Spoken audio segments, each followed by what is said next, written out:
जय माता दी दोस्तों, तपोभूमि क्लासेस पर मैं अवधेश भदौरिया आप सभी का स्वागत करता हूं। एमपीपीएससी की तैयारी बिल्कुल जीरो लेवल से कैसे शुरुआत की जाए और कैसे अपनी तैयारी को इंटरव्यू में पास होने तक जारी रखा जाए, इसके लिए आज हम चर्चा करेंगे राहुल यादव जी से।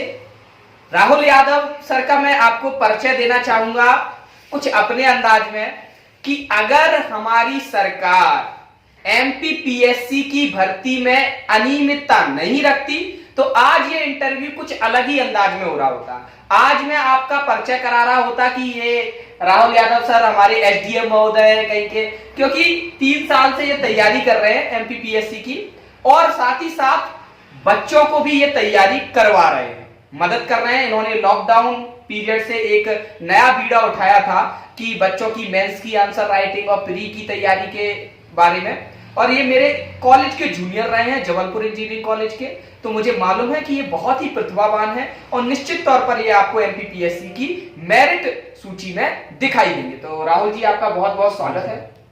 तो राहुल जी, शुरुआत करने के पहले मैं आपसे पूछना चाहूंगा कि अभी तक आपने एमपीपीएससी के कितने अटेम्प्ट दिए हैं, ताकि बच्चों को भरोसा हो कि मतलब जिनसे हम सीखना चाह रहे हैं वो आखिरकार किस स्थिति में। अभी तक मैंने एमपीपीएससी के 2 अटेम्प्ट दिए हैं। एक जब कॉलेज में पास आउट हुआ था 2018 में 4th ईयर के साथ दिया था। अच्छा। और दूसरा अटेम्प्ट 2019 वाला दिया। काफी लेट आया था एग्जाम, लेकिन इस बार का प्री मेरा काफी अच्छा गया था। मेंस की तैयारी 2017 से कर रहा हूँ। तो ऐसा है, आप एमपीपीएससी के लिए हमने देखा है लॉकडाउन पीरियड से टेलीग्राम पर आपके 2 चैनल हैं, एक एमपीपीएससी प्रीलिम्स की तैयारी के लिए और एक एमपीपीएससी मेंस की तैयारी के लिए। तो वहां पर हमने देखा है कि लॉकडाउन पीरियड में आपने काफी बच्चों की मदद की है, आप वहां पर सारी चीजें बताते रहते हैं। तो ऐसा आपने क्यों शुरू किया, क्या सोच के शुरू किया आपने? सर मैं देख रहा था इंदौर में, मैं करीब पिछले 1 साल से या 2 साल से हूँ। यहाँ पे बहुत छोटे शहरों से बच्चे आते हैं और बच्चे आके यहाँ पे बहुत परेशान हो जाते हैं। यहाँ की फीस, कोचिंग की विविधता ऐसी है, लोग गुम हो जाते हैं, एकदम पता ही नहीं चलता है कि आते हैं एक कोचिंग बदलते हैं दूसरी कोचिंग, क्योंकि वहाँ पे इनको एक सही सजेशन नहीं मिल पाता। बच्चों को गाइड करने के लिए बच्चे को एमपीपीएससी की जो मेन परीक्षा है उसके बारे में पता ही नहीं चलता। वो बस किताबें खोलना स्टार्ट कर देता है कैसे भी करके, वो पढ़ना स्टार्ट कर देता है। उसको ये नहीं पता कि एमपीपीएससी की डिमांड क्या है, एग्जाम का सिलेबस क्या है। आज बहुत से बच्चे इंदौर में और मध्य प्रदेश में ऐसे हैं जो 1 या 2 साल से एमपीपीएससी की प्रिपरेशन तो कर रहे हैं, लेकिन उनको ये नहीं पता कि एमपीपीएससी का सिलेबस क्या है, उनको ये नहीं पता कि एग्जाम में किस तरीके के प्रश्न पूछे जाते हैं। ये यहाँ के बच्चों को समझ, क्योंकि यहाँ पे कोचिंग आते हैं सीधे उनको बोर्ड पे लिखा दिया जाता है और वही पढ़ना स्टार्ट कर देते हैं। तो एक्चुअली में हमारे आज का इंटरव्यू का यही मकसद है कि जो लोग भी एमपीपीएससी की तैयारी कर रहे हैं, बिल्कुल जीरो लेवल से तैयारी कैसे स्टार्ट होती है, एमपीपीएससी क्या है, प्रीलिम्स एग्जाम क्या है, मेंस एग्जाम क्या है, किस तरीके से आपकी स्ट्रेटजी होनी चाहिए, कितनी कौन कौन सी बुक्स चाहिए होती हैं, इन सब चीजों की हम चर्चा सर से करेंगे। सर 2 टेलीग्राम चैनल चलाते हैं। प्री के टेलीग्राम चैनल में लगभग 17,000 से अधिक छात्र जुड़े हैं और मेंस के टेलीग्राम चैनल में 8,500 से अधिक छात्र जुड़े हैं। तो उनकी भी लिंक मैं नीचे पिन कर दूंगा, तो वहां से आप सर से जुड़ सकते हैं। और यहाँ पर मैं सर इंटरव्यू में के माध्यम से बच्चों को ये बताना चाहता हूं, जो बच्चे बिल्कुल नए हैं एमपीपीएससी के लिए या जो छोटे शहरों में रहकर तैयारी अपनी कर रहे हैं, तो पहले सर प्रीलिम्स की चर्चा हो जाए कि प्रीलिम्स का एग्जाम कैसा होता है, उसमें क्या क्या चीजें पूछी जाती हैं और किस तरीके से तैयारी करनी चाहिए, इसके बारे में आप थोड़ा छात्रों को बताएं। बात यह है कि कोई बच्चा छोटे शहर से है या बड़े शहर से, लेकिन सबसे पहले हमें कोई भी एग्जाम निकालना है। एमपीपीएससी की बात नहीं कर रहा हूँ, कोई भी एग्जाम। बहुत से बच्चे आपने देखे होंगे वो एमपीपीएससी भी निकालते हैं, वो कांस्टेबल भी निकाल लेते हैं, वही बच्चे एसएससी भी निकाल लेते हैं। एक ही बच्चा की बात कर रहा हूँ, 4-5 एग्जाम, क्योंकि उनको पता होता है कि एग्जाम की डिमांड पता करना है, उनको प्रीवियस ईयर के पेपर पढ़ने रहते हैं, उनको सिलेबस पढ़ना रहता है और उस चीज पे वो फोकस करते हैं। तब उनको पता चलता है कि एग्जाम के डिमांड क्या है और किस तरीके से हमें प्रिपरेशन करना है। जब आप एमपीपीएससी प्री के ओर पढ़ने जाते हैं तो आपको सबसे पहले देखना पड़ता है कि इस एग्जाम में क्या क्या किस किस तरीके के विषय आते हैं। उन विषयों पे आप लिखेंगे, लिस्ट बनाएं आप कि क्या क्या विषय आते हैं, कितना कितना वेटेज है, कितने क्वेश्चन किस विषय से पूछे जाते हैं। और हर वर्ष वो प्रश्न जो पूछे जा रहे हैं वो लगातार रिपीट हो रहे हैं या नहीं हो रहे हैं, वो आप लिस्ट बनाएं। लगभग 80 से 85% प्रश्न उन्हीं विषयों से उसी तरीके से रिपीट होते हैं लगभग। तो आपकी प्रिपरेशन आपको इस तरीके से अंदाजा लग जाता है। फिर रहता है आपको कि आपको कौन कौन सी बुक्स लेनी है प्रीलिम्स के लिए। अभी सर प्रीलिम्स के लिए आप बुक्स बताएं, फिर मेंस का। तो प्रीलिम्स की जब हम बात करते हैं तो सबसे पहले आ जाता है, सबसे ज्यादा आता है मध्य प्रदेश में एमपी के जीके, एमपी जीएस सबसे ज्यादा पूछा जाता है, जो लगभग 30 मार्क्स का पूछा जाता है करंट अफेयर के साथ। तो इसके लिए आप सबसे पहले पुणेकर एक ऑब्जेक्टिव बुक आती है, पुणेकर की ऑब्जेक्टिव बुक, ठीक है, पुणेकर की ऑब्जेक्टिव बुक आती है जीएस की, और वो आप तब लगाएं जब उससे पहले एक बार एमपी पढ़ लें। एमपी पढ़ने के लिए आपको सबसे पहले अभी नई बुक आई है वर्णवाल की, महेश वर्णवाल। हाँ, इनकी पब्लिकेशन की नई बुक आई है, अच्छा। बहुत अच्छी बुक है, वो आप पढ़ सकते हैं। उसके बाद आप इसी का ऑब्जेक्टिव लगाएं साथ साथ में, जिससे आपको ऑब्जेक्टिव की अच्छी समझ हो जाएगी। फिर आता है एमपी का करंट अफेयर्स, तो आपको लिए उसके लिए आप रोजगार निर्माण आता है साप्ताहिक, रोजगार निर्माण से करंट अफेयर्स किया जाए, रोजगार निर्माण से करंट अफेयर करें अपन। एमपी का करंट अफेयर उसमें पूरा हो जाता है। जब भी आपका एग्जाम होता है, लगभग एग्जाम हमेशा जनवरी या फरवरी में होता है एमपीपीएससी का, तो उस टाइम पूरी वार्षिक एमपी मध्य प्रदेश की करंट अफेयर की एक बुक आ जाती है। आप रोजगार निर्माण पढ़ चुके हैं, एक बार उस बुक को भी पढ़ लें तो आपको बहुत इजी लगता है करंट अफेयर। इस तरीके से आप एमपी कंप्लीट कर सकते हैं, मध्य प्रदेश का जीएस। फिर आप हर विषय से, जैसे आप इतिहास लेते हैं, इतिहास के लिए आप घटना चक्र ले लें। घटना चक्र में आपको दोनों चीज मिल जाती है, ऊपर से पहले विषय को पूरे चीज समझाया जाएगा और उसके बाद उसमें ऑब्जेक्टिव लगाने के, तो उसको एक ही बुक प्रेफर करें, 12,000 बुक प्रेफर करने की कोई जरूरत नहीं है। घटना चक्र आप हर विषय की, भूगोल की भी ले लें, राजनीति की भी ले लें, अर्थव्यवस्था की भी ले लें, इन सब की आप ले लें, पर्यावरण की, पारिस्थितिकी की भी ले लें, तो इनकी घटना चक्र आप सॉल्व करते रहें जी, वही क्वेश्चंस को, ठीक है। तो ये अपना हो गया प्री, इस तरीके से प्री अपन पूरा खत्म करेंगे। और इंडिया का करंट अफेयर्स के लिए स्पीडी बुक आती है, घटना चक्र आती है, वो आप लगाते रहें, ये आपका प्री होगा। लेकिन एक ही बुक पढ़े, लूसेंट, हाँ लूसेंट की बात बता देते हैं। तो लूसेंट ऐसी बुक है, जैसे अगर आप पढ़ रहे हैं घटना चक्र, ठीक है, घटना चक्र पढ़ रहे हो साथ में लूसेंट भी पढ़ते, चीजें वही हैं। उसमें दिक्कत क्या आती है कि लूसेंट बहुत से बच्चे क्यों नहीं पढ़ पाते, वहां पे दिक्कत ये आ जाती है कि बच्चे बहुत से ऐसे होते हैं, उनको फैक्ट रटना याद नहीं होता, वो सबसे पहले चीजों को पढ़ना पसंद करते हैं। अच्छा, बहुत से बच्चे होते हैं वो तैयारी करेंगे, पहले चीजों को पढ़ते हैं। अच्छा, मतलब डिटेलिंग में थोड़ा पढ़ना किसी भी विषय के बारे में, और लूसेंट में केवल फैक्ट दिए रहते हैं, रटने वाली बुक है, रटने वाली बुक है। अच्छा, तो आपके लिहाज से मतलब क्या करना चाहिए, पहले घटना चक्र से पढ़ा जाए और फिर लूसेंट से फैक्ट के तौर पे भी तैयारी? मेरे हिसाब से सबसे पहले मेंस की प्रिपरेशन करना चाहिए। अच्छा, पहले मेंस, हाँ, सबसे पहले मेंस की प्रिपरेशन करेंगे, उससे क्या होगा, आपको पूरे विषय का ज्ञान हो जाएगा सही तरीके से। सबसे पहले मेंस के पेपर देखो, क्या क्या आपके प्रीवियस पेपर में पूछा गया है, सिलेबस क्या है, डिमांड क्या है, उसके हिसाब से अपने नोट्स बनाते जाओ, पढ़ते जाओ। हिस्ट्री पढ़ो उसी तरीके से, पॉलिटी उसी तरीके से पढ़ो, इकोनॉमिक्स उसी तरीके से पढ़ो, साइंस वही चीज आप जब पढ़ लोगे, आप उस चीज को समझ लोगे बहुत अच्छे तरीके से। हिस्ट्री फैक्ट से याद नहीं होती, रटने से याद नहीं होती। कभी भी पॉलिटी पढ़ोगे, रटने से पॉलिटी याद नहीं होगी। अनुच्छेद याद कर ली, इससे पॉलिटी समझ में नहीं आएगी, आपको एक एक चीज पता फायदा भी नहीं होगा। पहले आप मेंस पढ़ो अच्छे से, एक बार आपने मेंस पढ़ लिया, उसी टाइम आपका प्री होने वाला है, 2-3 महीने पहले आप बंद कर दो मेंस पढ़ना। अच्छा, फिर प्री की बुक्स उठाओ, ये जो मैं बोल रहा हूँ, जो मैंने पहले बताई घटना चक्र वगैरह और पुणेकर, ये बुक्स उठाओ और आप इन बुक्स को पढ़ो और ऑब्जेक्टिव्स पे, क्योंकि आपका वहां पे बेस बन चुका है। अब वहां पे पूरा कहानी आपके दिमाग में हो चुकी है, आपकी राष्ट्रपति की कहानी, प्रधानमंत्री की पूरी शक्तियों की कहानी आपके दिमाग में हो चुकी है, आपकी पूरी तुर्क वगैरह जो भी आपकी हिस्ट्री है, इकोनॉमिक्स, पूरी कहानी आपके दिमाग में सेव हो चुकी है। अब मैं आपको थोड़ा रोकना चाहूंगा, क्या है कि मैं भिंड का रहने वाला हूँ, मैंने देखा है कि मतलब शहरों में जहां पर एमपीपीएससी की कोचिंग्स नहीं है, तो बच्चे क्या है ये सोचते हैं कि यहाँ पर तो हमारी मेंस की तैयारी हो ही नहीं पाएगी बिना कोचिंग के, तो वो क्या करते हैं 1 साल 2 साल 3 साल केवल और केवल प्री की तैयारी करते हैं। उनका टारगेट एमपीपीएससी होता है, प्रशासनिक अधिकारी बनना उनका टारगेट होता है, लेकिन वो 2 से 3 साल प्री की ही तैयारी करते हैं। सोचते हैं कि जब प्री निकल जाएगा तब हम इंदौर, भोपाल, ग्वालियर, जबलपुर इन जगह पे जाएंगे, बड़ी कोचिंग में एंट्री लेंगे और वहां से हमारी मेंस की तैयारी हो जाएगी। तो उन लोगों को आप क्या संदेश देना चाहते हैं कि घर बैठकर वो मेंस के लिए किस तरीके से तैयार हो? और पहले सर थोड़ा हम मेंस का सिलेबस डिस्कस करें कि इसमें कितने पेपर होते हैं। अभी जैसे मैं बिल्कुल अनविज्ञ की तरीके से बात करूं कि इतने इतने पेपर होते हैं, पहले पेपर में ये सारी चीजें, और अपन छात्रों को थोड़ा समझा दें। मध्य प्रदेश लोक सेवा आयोग की मुख्य परीक्षा है, उसमें 6 पेपर होते हैं। 6 पेपर 1400 नंबर के होते हैं। शुरू के 3 पेपर होते हैं 300 नंबर के, और बाद के जो 3 पेपर हैं वो उसमें 2 पेपर हैं 200 नंबर के, 100 नंबर का पेपर है। ठीक है, जो शुरू का 300 नंबर का पेपर है उसमें पहला पार्ट होता है खंड आ, उसमें रहता है हिस्ट्री, मतलब पूरा तुम्हारा हिस्ट्री जो अभी का नया सिलेबस आया है उसके अकॉर्डिंग ही बता रहे हैं। अभी 2019 का जो सिलेबस है उसके अकॉर्डिंग बता रहे हैं। 2019 के सिलेबस है उसमें पहला जो पेपर है उसका खंड आ में है वो हिस्ट्री दी गई, उसमें वर्ल्ड हिस्ट्री है, एमपी की हिस्ट्री है और साथ साथ इंडियन हिस्ट्री है। उसका सेकेंड पोर्शन है उसमें ज्योग्राफी है, एमपी की ज्योग्राफी है और वर्ल्ड ज्योग्राफी नहीं है उसमें, और इंडियन ज्योग्राफी है।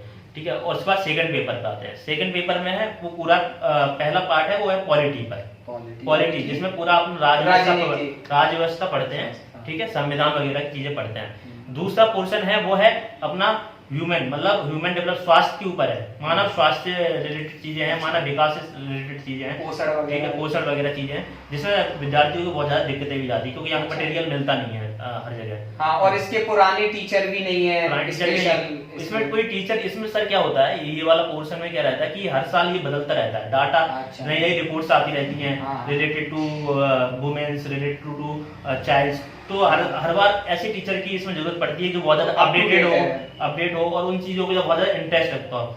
ये ऐसा पोर्शन है। उसके बाद पेपर नंबर 3 है जिसमें पहला खंड है वो अपना साइंस है पूरा, इसमें अपना फिजिक्स है, केमिस्ट्री है, बायोलॉजी है, मैथ है, थोड़ा कंप्यूटर है और ये सब चीजें हैं। और सेकंड पेपर है वो इसका जो सेकंड पार्ट है वो इकोनॉमिक्स है पूरा, जिसमें एमपी के इकोनॉमिक्स बहुत ज्यादा पूछता है, वैरायटी बहुत ज्यादा है। और फोर्थ पेपर है वो इथिक्स का है, 200 नंबर का है, पूरा इथिक्स आता है उसमें, और जो बहुत बार रिपीट होता है। बहुत इजी पेपर है लेकिन उसको लोग बहुत डिफिकल्ट तरीके से पढ़ते हैं क्योंकि इथिक्स मतलब नीति शास्त्र, मतलब अपने नैतिक मूल्यों को नहीं, जब तक इंसान अपने नैतिक मूल्यों को नहीं पहचान पाएगा तो वो मेरे हिसाब से भावी अधिकारी बनने लायक ही नहीं है। तो ऐसी ही चीजें हैं।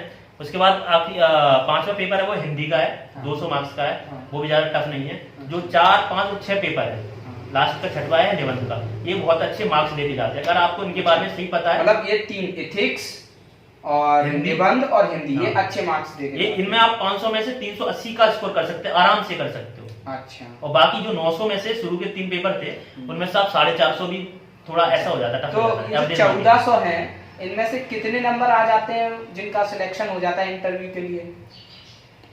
लगभग इंटरव्यू के लिए सर बहुत 750-800 नंबर पे हो जाता है। लेकिन अगर फाइनल सिलेक्शन के लिए, फाइनल सिलेक्शन में लगभग आपको अच्छी पोस्ट चाहिए तो 920 प्लस नंबर लाना पड़ेगा। अच्छा, मतलब 900 प्लस नंबर उसमें लाने होते हैं।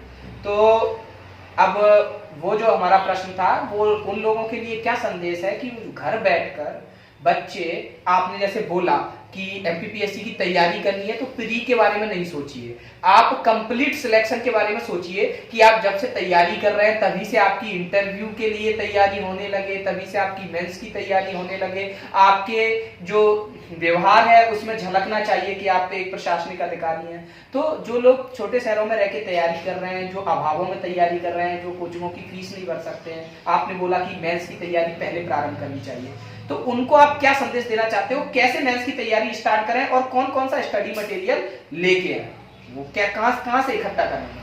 सबसे पहले आप कभी पीएससी या कोई एग्जाम के पीछे ऐसे नहीं भागे कि जैसे 2 महीने बचे हैं किसी एग्जाम को तो आपको निकालना ही है वो, क्योंकि पीएससी कभी 2 महीने वाला एग्जाम नहीं है। जैसे 2 महीने बाद आपका प्री आ रहा है तो आप सोचोगे यही वाला प्री हम देंगे, प्री निकाल लोगे आप, मेंस नहीं निकाल पाओगे। इसलिए कभी भी एमपीपीएससी का एग्जाम के लिए अगर आप सोच रहे हो तो 1 साल पुराना वाला एग्जाम ले, मतलब अगर अब 2020 में बैठे हुए हैं तो 2022-21 की स्ट्रेटेजी बनाया अभी। अच्छा, बहुत अच्छे से बना, 1 साल पूरा लेके चले। हाँ, मतलब ऐसा नहीं कि हम एकदम शक्तिमान है और जल्दी जल्दी सब। शक्तिमान नहीं बनना है यहाँ पे, शक्तिमान नहीं बनना है यहाँ पे, आपको बिल्कुल मतलब समय देना है। लेकिन कुछ बच्चे तो इतना समय दे देते हैं, प्री के लिए ही 2 से 3 साल दे देते हैं। वो सर वो क्या होता है कि उनको पता ही नहीं रहता एग्जाम के डिमांड। एमपीपीएससी ऐसा एग्जाम है जिसमें सिलेबस दोनों, अगर आप कंपेयर करोगे प्री और मेंस को, तो आप देखोगे हिस्ट्री आएगा, तो हिस्ट्री तो दोनों सेम है, इंडियन और प्री की। और इसमें आप रटना क्यों मारते, पहले आप मेंस की, पहले आप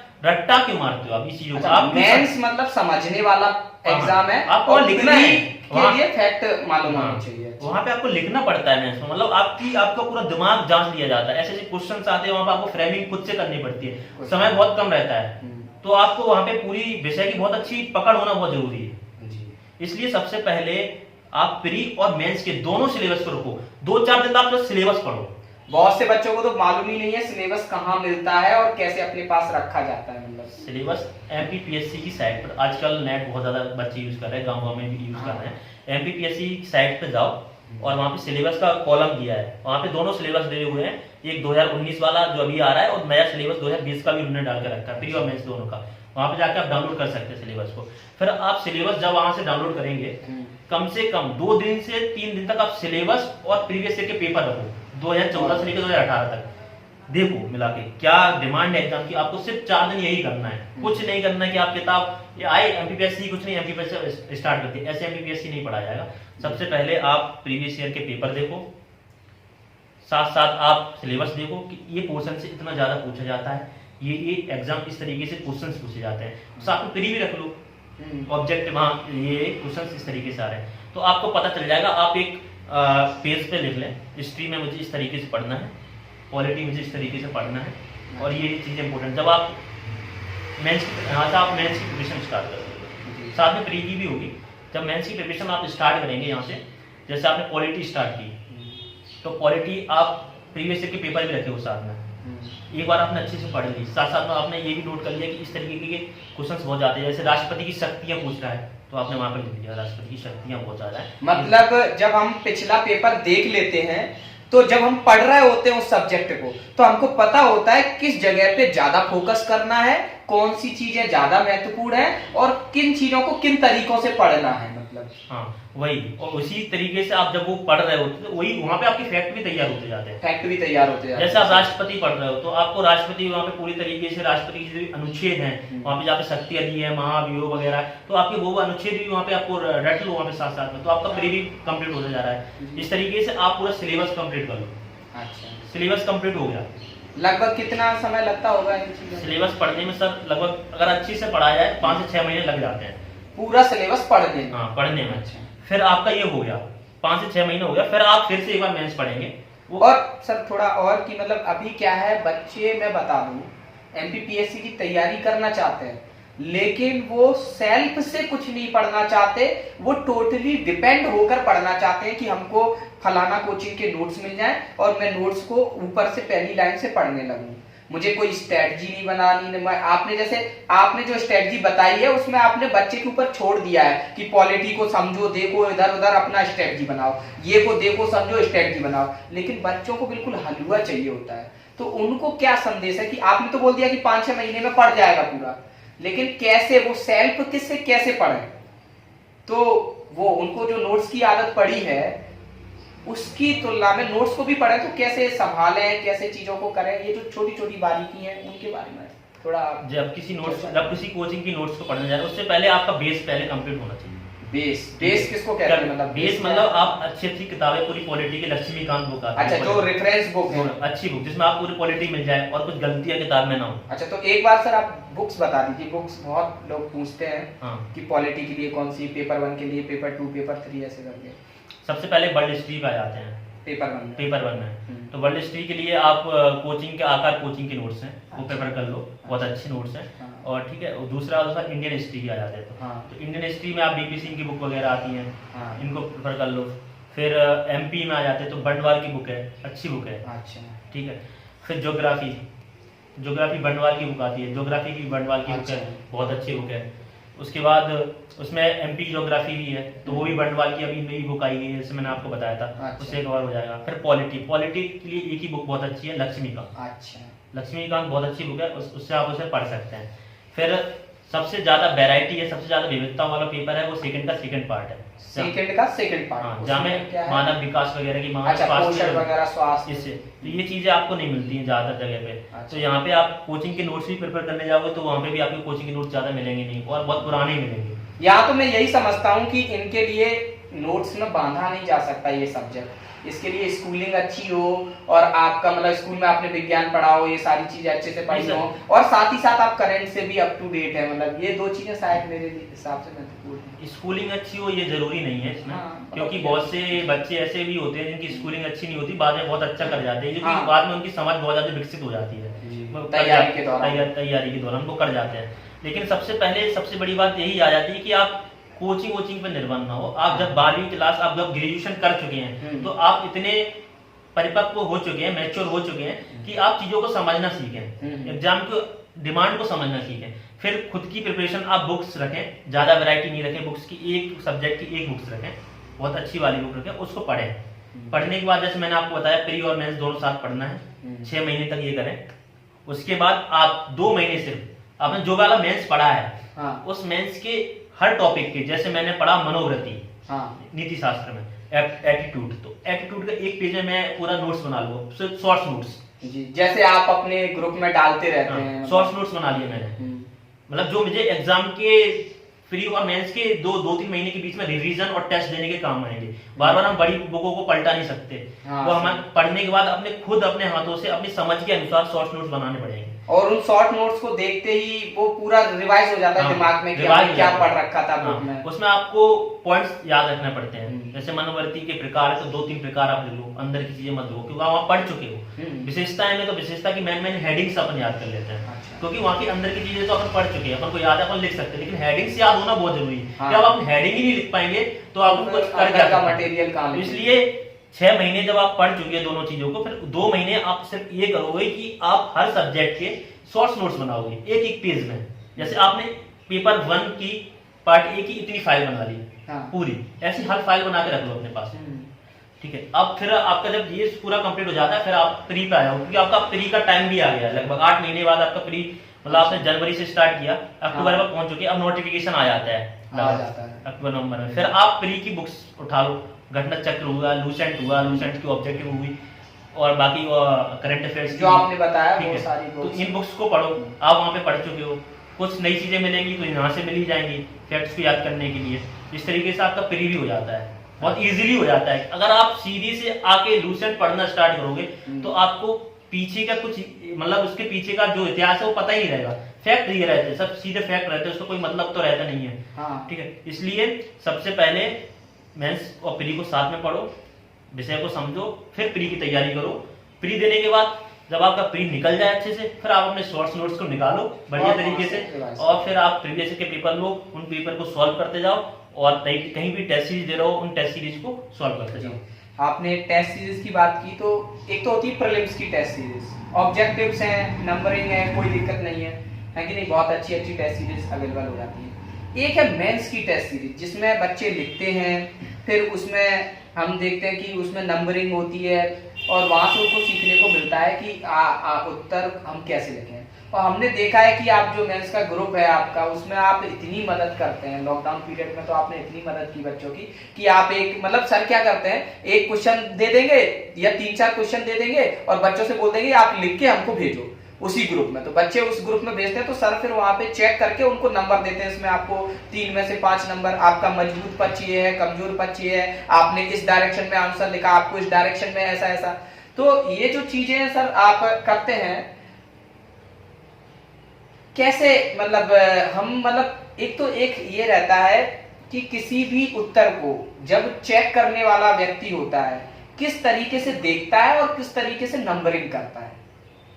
सर इसके लिए काफी एक्सपीरियंस ही है, मतलब हमने 2-3 साल से देख रहा हूँ, मैं मेंस की प्रिपरेशन कर रहा हूँ, तो मैंने सबसे ज्यादा अपने मेंस पे ही बहुत ज्यादा वर्क किया है। मेंस को किस तरीके से अच्छा किया जाए, एमपीपीएससी की मेंस की डिमांड क्या है, किस तरीके के प्रश्न आपको सिलेक्शन दिला सकते हैं, किस तरीके के आप प्रारूप को प्रयोग किया जाता है। तो मुझे जब हम इंदौर में आया, और पहले मैं स्कूल में ही, जब वो कॉलेज में था, कॉलेज के टाइम से ही मेहनत कर रहा था इस पे, तो मैं वहाँ पे मैंने बहुत कुछ सीख लिया। जब इंदौर में आया तो मैंने यहाँ पे देखा कि कोचिंग वाले जो मेंस पढ़ाते हैं उनका तरीका बहुत अलग था, मतलब तरीका ऐसा लगता कि यहाँ पे जो सिलेक्शन जो होते हैं कोचिंग्स में, वो जो टीचर्स जो 4-5 बार मेंस दे चुके हैं वो यहाँ पे पढ़ाते हैं इंदौर में, और वही सिलेक्शन लेते हैं, उनके फोटो लग जाता है, स्टूडेंट को फोटो बहुत कम लगता है। स्टूडेंट तो आजकल हम देख रहे हैं ज्यादातर जो टॉपर स्टूडेंट है सब सेल्फ स्टडी वाले ही हैं, क्योंकि जो वहाँ पे कोचिंग पे जो टीचर पढ़ा रहे हैं वो पहले से 4-5 बार मेंस देख, उनका ही फोटो लगता है, वहाँ पे स्टूडेंट का फोटो बहुत कम लगता है। ये क्योंकि यहाँ पे मेंस का लिखने का तरीका ही नहीं बताते, यहाँ पे टेस्ट लेते हैं। यहाँ पे बहुत बड़ी कोचिंग है, इनका नाम तो नहीं लेना चाहूंगा, लेकिन यहाँ पे 500-500 बच्चे आते हैं मेंस का टेस्ट देने, और टेस्ट देते हैं, तो उनको पूरा बाद में उनको वो आता है, मूल्यांकन किया जाता है। मूल्यांकन उसके बाद उनको पता चलता है कि हमारे इसमें 2 नंबर मिले, किसी में 1 नंबर मिला, किसी में 5 भी मिल गए 6 में से, हाँ, किसी में अच्छा। 15 में से 12 भी मिल गए, किसी में 4 भी मिले 15 में। हाँ। तो उनमें कभी उनको ये नहीं बताया जाता कि उनकी गलतियां क्या हैं, क्या गलती उनने है। क्या अच्छा कर रहे हैं। और वो दूसरों से कॉपी एक की दिखाएंगे, दूसरे की दिखाती भी नहीं है, इतनी भीड़ है। अच्छा हाँ, और हमने ग्रुप में यही किया सर। ग्रुप में अच्छा, जिस चीज की डिमांड थी उस चीज को आपने सॉल्व किया। हाँ, ग्रुप में हमने पारदर्शी पूरी किया है। पूरे लोगों की कॉपी देख सकते हो आप, ग्रुप में डली हुई है। हाँ मूल्यांकन भी आपके सामने ही करेंगे। हाँ कैसे आंसर लिखें ये हमने बताया है। हाँ, किस तरीके से ये अच्छे तो- बात इस पे करते हैं, आंसर कैसे लिखा जाएगा। एमपीपीएससी, यूपीएससी और बाकी पीएससी से बहुत अलग है एग्जाम। अच्छा। यूपीएससी में ऐसा रहता है कि वहाँ पे आपको ड्राफ्टिंग, डायग्राम्स और इन चीज़ों की बहुत कम यूज करना पड़ता है। वहाँ पे सीधा लिखो और कॉपी भी लाइन वाली नहीं आती, सीधा वैसी वाली कॉपी आती है। तो बाकी एमपीपीएससी का एग्जाम ऐसा है जहाँ पे आपको हर चीज आना चाहिए, आपका ना टैलेंट आना चाहिए। जैसे एनसीईआरटी की सजाने का भी एनसीईआरटी की आपने बुक्स पढ़ी होगी 6-7 की, तो आपने वहाँ पे बच्चे में लिखा है, बच्चे को समझाने के लिए बहुत अच्छे तरीके यूज करते रहते हैं। हाँ, तो ये चीज आपके अंदर आना चाहिए, ये क्वालिटीज होना चाहिए। तो आप जब भी उत्तर लिखते हैं तो आपको पूरा सजा हुआ उत्तर होना चाहिए कि आप किस तरीके से परिभाषित बिल्कुल सटीक लिख रहे हो। हाँ। उसके बाद किस तरीके से आप उसकी जो मेन बॉडी है क्वेश्चन में पूछा गया वो आप लिख रहे हो, वो भी आप किस तरीके से दर्शा रहे हो। उसमें आप प्रारूप करोगे, अलग अलग प्रारूप का उपयोग किया जाता है। जितना आपका उत्तर अच्छा होगा, जितना अच्छा आपका संतुलित होगा, उतने अच्छे आपको मार्क्स मिलेंगे। निष्कर्ष कितना अच्छा दिया आपने, ये सारी चीजें तो आप बताते ही रहते हैं। जो लोग भी मेंस की तैयारी कर रहे हैं सर के ग्रुप से जुड़ सकते हैं। ये तो मतलब डिटेलिंग है, ये एक वीडियो में नहीं समझाई जा सकती कि मेंस की आंसर राइटिंग कैसे होती है। सर का जो ग्रुप है, और मैं बता दूं कि मैं सर का बहुत फैन हूं, भले सर मैं उनका सीनियर हूं, लेकिन जिस तरीके से ये किसी भी बच्चे का आंसर आया, सभी बच्चों के 8000 बच्चों के सामने उनको वो समझा देंगे इसमें ये कमी है, ये वो है। तो जो आलसी बच्चे हैं, जो आंसर राइटिंग नहीं कर रहे हैं, उनको भी समझ में आ जाता है कि हाँ ये आंसर कैसा है। और मतलब क्या होता है कि सर एक चेकर की तरीके से जब अपन देखते हैं तो राइटिंग स्किल भी अपनी बढ़ जाती है। मतलब मूल्यांकन करने वाले व्यक्ति के तौर पे जब अपन देखते हैं तो हम निष्पक्ष उत्तर की समझ हमारी बढ़ जाती है और उससे भी एक फायदा होता है। तो जो सबके सामने आप जो चेकिंग करते हैं और उसमें लिख देते हैं ये चीजें ये करना है आपको, ठीक है, तो वो काफी फायदेमंद रहती है। तो जो लोग मेंस की तैयारी कर रहे हैं उस ग्रुप से जुड़ सकते हैं। अब सर हम यहाँ पर एक चर्चा और जो आप मतलब संदेश देना चाहें कि बच्चे एमपीपीएससी को किस प्रकार से लें और कैसे तैयारी आगे चलाएं अपनी। और अभी जो समय है, एमपीपीएससी एक झंझावात में फंसी हुई है, आप भी इस समय से गुजर रहे हैं कि मतलब आपकी तैयारी कंप्लीट है, आप पूरी तरीके से तैयार हैं, ठीक है, लेकिन फिर भी वो हो नहीं पा रहे हैं, रिजल्ट नहीं आ रहा, अटका पड़ा है। तो इसमें काफी बच्चों का मनोबल गिरा हुआ है, तो उनके लिए आप क्या कहना चाहेंगे? सबसे पहले एमपीपीएससी के बारे में बता देता हूँ। एमपीपीएससी अगर आप करने आ रहे हो तो सिर्फ आप एमपीपीएससी करने आओ, दूसरे एग्जाम को छोड़ के आओ। भले 1 साल का 2 साल का समय दो, बहुत अच्छे से करो, मेहनत करो, अच्छे से करो, सिलेबस को समझो। लोगों की यहाँ पे नेगेटिव बहुत लोग मिलते हैं आपको आते हुए। इंदौर में आओगे आप, ग्वालियर में जाओगे, जबलपुर में, नेगेटिव लोगों से दूर रहो, पॉजिटिव लोगों से पास रहो, जो आपको अच्छा सिखाएं, आपको अच्छा बताएं, उनके साथ आप रहने की कोशिश करो। दूसरी बात, अभी एमपीपीएससी का प्री हो गया है, मेंस का भी कुछ पता ही नहीं है सर, जैसा आपको भी पता है बहुत ज़्यादा ऐसा चल रहा है। तो इस समय में आप अपनी तैयारी को जारी रखें, तैयारी जारी रखें बिल्कुल, क्योंकि मेंस होगा, आज नहीं तो कल होगा ही होगा, ठीक है। तो ऐसा अगर आप ढीले पड़ गए, अगर आपने सोचा कि हम आप बिस्तर सो जाएंगे बिस्तर पे और बाकी लोग मेहनत करते रहेंगे, तो आप पीछे हो जाएंगे। आप कितना भी अच्छा मेंस, क्योंकि यहाँ पे आपको प्रैक्टिस चाहिए, बराबर प्रैक्टिस चाहिए। अगर आप प्रैक्टिस करते रहेंगे तो आप निश्चित ही एक दिन अधिकारी बन जाएंगे। इसलिए इस समय में आप भले 2 घंटे पढ़े, भले 1 घंटे पढ़े, लेकिन लगातार पढ़ते रहें। और जो बच्चे इस उम्मीद में बैठे कि अगला एमपीपीएससी कब आएगा, तो उनके लिए मैं बोलना चाहता हूँ कि अभी जैसे मैंने बताया सर को, किस तरीके से अगर वो मेंस और प्री को साथ में पढ़ सकते हैं, क्योंकि अभी बहुत समय है। हाँ। अगर आप सिर्फ प्री को पढ़ रहे हैं या फिर आप तो गलत कर रहे हैं, तो आप अभी बहुत अच्छी से स्ट्रेटजी बना सकते हो सिलेबस को लेके। और अब तो अच्छा सिलेबस आ गया है, यूनिट डिवाइड कर दिए, नंबर भी बिल्कुल परफेक्ट कर दिए, इसमें से इतना ही पूछा जाएगा, अच्छा ऐसा कर दिया। तो इस समय आप बहुत अच्छी स्ट्रेटजी बना के साथ में पढ़ सकते हो दोनों, क्योंकि समय बहुत है, अभी 19 का ही होना है। तो आप बैठे ना, बहुत अच्छे से करने की कोशिश करें, और निश्चित ही अगर आप शिद्दत से करेंगे तो आपका सिलेक्शन जरूर होगा। यहाँ पर मैं भी सर थोड़ा कंक्लूड करना चाहूंगा छात्रों से के लिए, क्योंकि मेरा एक एक्सपीरियंस है कि छात्र किस प्रकार के होते हैं। आप सभी छात्रों में आपसे भी बोलना चाहूंगा कि आप लोग बहुत आलसी हैं और आप लोग क्या है कि हमेशा डिपेंड रहना चाहते हैं, और एमपीपीएससी आपको प्रशासनिक अधिकारी बनाता है, ठीक है। आपको दूसरे लोगों को ऑर्डर फॉलो कराना होता है, ना कि आप मतलब गधा मजदूरी करने वहां पे नहीं जा रहे होते हैं। तो पेपर की डिमांड ऐसी रहती है, जो पेपर बनाने वाले होते हैं वो पेपर को इस तरीके से बनाते हैं कि जो कोचिंग संस्थान पढ़ा रहे हैं वो हतोत्साहित हों, कि कोचिंग संस्थानों से पढ़ने वाले बच्चे ही रटे रटाए बच्चे ना आ पाए, जबकि समझने वाले बच्चे हमारे अंदर आए, हमारे सिस्टम में आए। इस प्रकार का पेपर वो सेट करते हैं, और इस प्रकार से ही वो मतलब जो उत्तर लेखन है, जो मेंस में जो नंबरिंग होती है, इस प्रकार से ही करते हैं। ऐसा नहीं है कि उनका किसी का एक मॉडल आंसर है, किसी के नोट्स हैं, आप किसी कोचिंग के नोट्सों को रट लिए, फिर उसी हिसाब से आपने उत्तर लिख दिए और आपको अच्छे नंबर मिल जाएंगे। बिल्कुल नहीं। आपका उत्तर जेन्युइन हो, निष्पक्ष हो, इस तरीके से उत्तर लिखा जाएगा तो आपको निश्चित तौर पे नंबर मिलेंगे अच्छे। और चूंकि मैं तो एमपीपीएससी पोर्शन नहीं पढ़ाता हूं, आप सब जानते हैं, मैं वनडे एग्जाम की तैयारी कराता हूं, लेकिन सर से मैं बहुत प्रभावित हूं, और लॉकडाउन से तो बहुत ज्यादा प्रभावित हुआ हूं। इन्होंने इतने हजारों बच्चों की मदद की है, और इनका जो एक्सपीरियंस है आंसर राइटिंग को लेकर और सिलेबस को लेकर वो बहुत शानदार है, ठीक है। और सर के 2 ग्रुप हैं, दोनों मैं नीचे पिन कर देता हूं, वहां से आप जुड़ जाइए अगर आप एमपीपीएससी की तैयारी कर रहे हो, और अपनी स्ट्रेटजी खुद बनाइएगा। खुद बनाई हुई स्ट्रेटजी, खुद के बनाए हुए नोट्स, ये 2 चीज ही आपको सिलेक्शन दिलाएंगे। मार्गदर्शन लीजिए, और ऐसा मार्गदर्शन लीजिए जो आपको हलवा ना दे, आपको मेहनत करने के लिए मार्गदर्शित करे। तो सर आप यहाँ पर आए, आपका बहुत बहुत धन्यवाद। मैं आपसे सर एक और निवेदन करना चाहूंगा कि अभी इस वीडियो को देखकर इस पे काफी कमेंट आएंगे, अभी बच्चे कुछ और भी डिमांड करेंगे जो उनकी परेशानियां होंगी, तो समय समय पर आप हमारे साथ आकर बच्चों की समस्याओं का समाधान करते रहें, ऐसा हमारी उम्मीद है। सर आपके साथ तो हमेशा ही आते रहे। वो ठीक है, लेकिन अभी हम रिक्वेस्ट कर रहे हैं, नहीं तो फिर एज अ सीनियर आपको ऑर्डर भी कर सकते हैं। कोई बात नहीं। धन्यवाद। जय माता दी।